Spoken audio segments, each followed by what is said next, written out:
falando sobre dinheiro e sobre o impacto que ele tem não só aos olhos dos outros, mas aos teus olhos, como é que tem sido o teu ganho de maturidade com...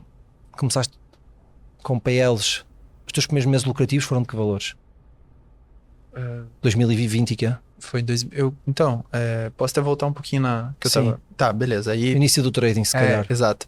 E aí, depois que eu perdi aquele valor, na época, eu falei assim pra mim mesmo. Falei, cara, eu vou aprender a ganhar dinheiro nisso aqui e um dia eu vou ganhar dinheiro com isso. E aí, depois que eu perdi aquele valor, foi no sábado, eu lembro bem, eu comecei a ver conteúdo sobre emocional no YouTube. Conteúdo sobre emocional, como lidar depois da perda, como aprender a ganhar dinheiro com apostas, tudo relacionado a isso. E por sinal, eu encontrei boas pessoas. Encontrei o Theo, encontrei Netuno, encontrei o Danilo Pereira. Eu lembro desses caras, assim. O resto eu não lembro muito bem. Encontrei esses caras e comecei... Do Brasil. Do Brasil, exato. E aí comecei a estudar sobre eles, comecei a estudar sobre estratégia, coisa do tipo, mas foi aquilo. Falei, só não vou mais apostar. Show. E aí acabei que até depositei um dinheiro ali, né, numas casas de aposta do Brasil, R$10, 20, 30, mas não focava porque meu foco era outro.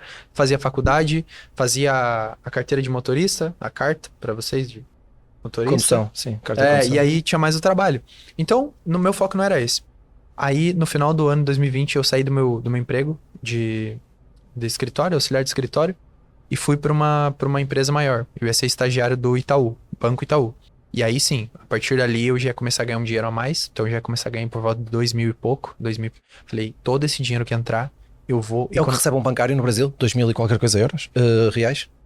Não, eu era estagiário. Ok. Então, tipo, Um estagiário estagiário, 2.000 e qualquer... 2.000... E o ordenado de um bancário no Brasil? Então, por volta de 4,5 por ali, quando você sobe do estagiário para outra função. Ok. E aí um gerente recebe por volta de R$10.000, R$12.000, se bater bem as metas ali, dependendo, né? De agência. Impactante, não é? Quando a gente olha para a nossa vida e vê pessoas... Eu ia chegar nesse ponto, né? Mas esse eu vou comentar mais pra frente. Força, vai. Enfim. E aí eu falei, tá, e agora eu vou depositar um dinheiro na Betfair e eu vou começar a estudar sobre isso, porque eu acho que aqui sim é o lugar que, de fato, os ganhadores estão aqui. E eu depositei o dinheiro, depositei R$1.000. Que era o dinheiro que eu estava disposto a perder naquele momento. E eu coloquei, nunca mais vou depositar. Falei, não vou me depositar e vai ser a última banca. Se não der certo, já era. E aí eu comecei a ver curso, vi todo o curso do Theo Borges, vi uma vez, vi 2 vezes o curso do Theo Borges inteiro. Importante. E aí eu comecei a apostar. E aí, veja só. Tinha uma estatística na Premier League, no ano 2021 que eu comecei a apostar, eu vi na ESPN, que falava assim, que uma rodada da Premier League teve, acho que, 4-0-0, 3-0-0, algo assim. Uma rodada que foi bem under, sabe? Estatística. Estatística. Eu falei, nossa, eu vou começar apostando em under. Porque isso aqui, imagina, se eu tivesse apostando, se eu pegar uma de 2, não sei o que, tá, beleza. E aí, eu, claro, tinha os conhecimentos do Theo, escrevi tudo no caderno, tudo aquilo que eu ia fazer, under, 1.5 e tal, escrevi tudo. E eu comecei a estudar e tal. E aí tinha um tempinho que eu era bancário e o outro pra fazer o trade. Essas, só vais continuar a tua história. Tá. Mas importante falar sobre isso. Essas associações cognitivas que tu fizeste de o mundo do bancário, rentabilidade sobre um evento inesperado que aconteceu, que foi os 0-0 acima da média na Inglaterra. A oportunidade de valor de pertencer a esse tipo de ajuste que poderia acontecer, desse ROI que era possível extrair desse evento raro. E essas associações que acontecem é um fenómeno psíquico e químico que acontece no nosso cérebro que nos permitem fazer a descoberta do tal santo grau, que começa nisso. Esse é o primeiro despertar para o santo grau, que as pessoas acreditam que é uma descoberta factual de uma estratégia. Não é. Não é. É nessas pequenas associações que nós vamos juntando mundos com mundos com mundos, começamos a ter a nossa própria visão e percebemos que se calhar temos um espaçozinho para entrar em algo.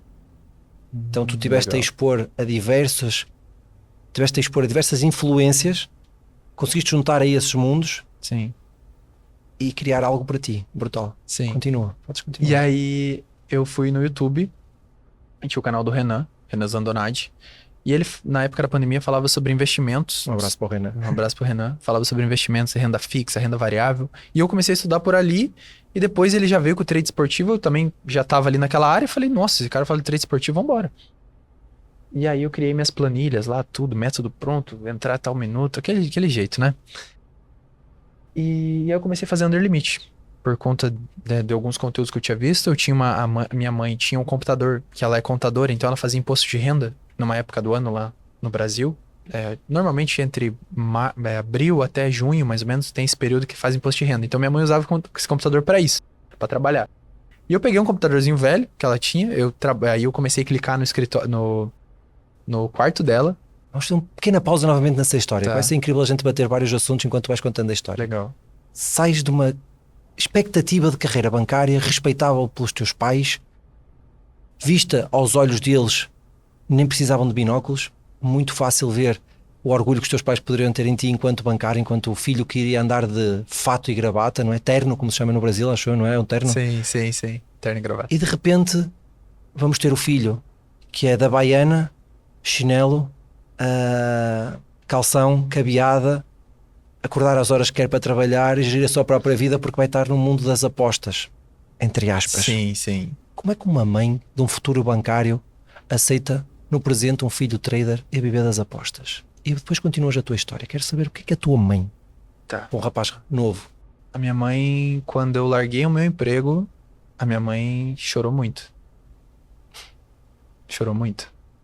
Ela falou assim, eu não acredito que você vai estar largando um futuro garantido para viver de apostas. Eu não acredito que você está fazendo isso.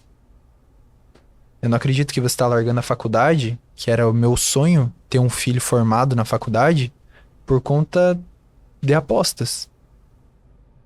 Então, eu tava largando meu emprego, isso eu ia contar... E tocou-te isso na altura? Esse sofrimento da tua mãe mexeu contigo na altura? Mexeu comigo, mas eu tinha muita convicção daquilo que eu tava fazendo. Então, tipo assim, de fato, mãe, daí você volta pro Breno, ai, será que eu tô fazendo a coisa certa e tal? Não, tô fazendo. Minha mãe não sabe o que ela tá falando e é isso.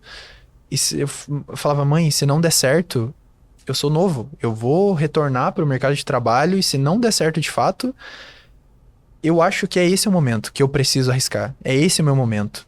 Sabe? Tu sentias que precisavas se tivesse que errar, precisavas de bater com a cabeça. Eu precisava errar naquele momento. Eu sentia que se eu não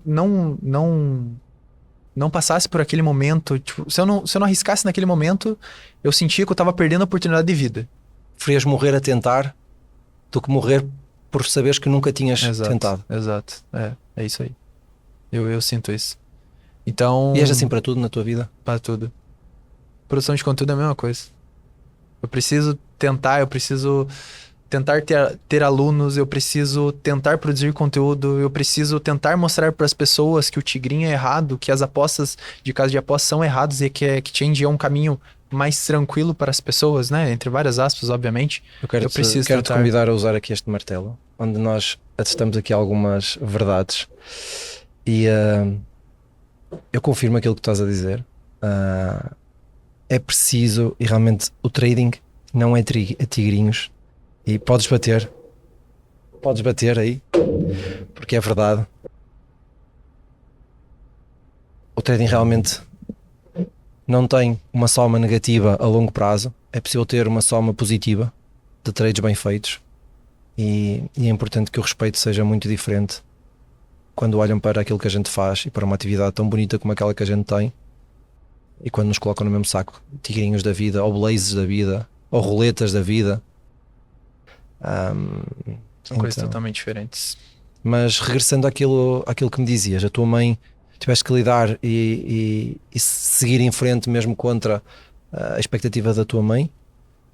Sim. E regressando aqui então à história novamente, vamos voltar ao exercício que estávamos anteriormente a fazer. Conheces o trading, deixas a carreira de bancário, a mãe contra a tua opção e vais para os mercados. E aí, vou para os mercados, tá. Um pouquinho antes disso, eu tive um prejuízo. Então eu comecei a fazer under limit e eu tive um prejuízo na época de R$1.100 num dia de trabalho. Lá atrás ainda, quando eu tava começando, eu tinha a banca de 1.000, fui crescendo ela, R$20 de stake, 50, R$100. Teve um dia que eu simplesmente R$1.100 de prejuízo. E aí minha banca, que já tava ali por volta de 1.800, veio para R$700 de banca. E esse era para ser o dia da minha quebra. Para sempre, talvez. Esse era o dia.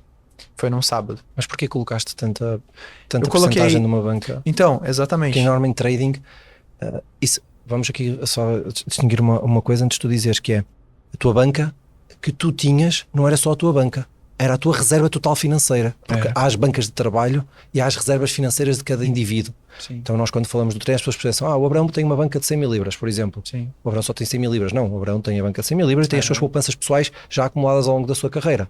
Sim. O Breno, dessa altura, não tinha acumulação de património ao longo de uma carreira. Isso era o dinheiro total que tu tinhas. Nada. Portanto, Exatamente. isso é um erro tremendo, esta colocação Tremendo. desta percentagem de banca. Tremendo. Foi um erro bizarro.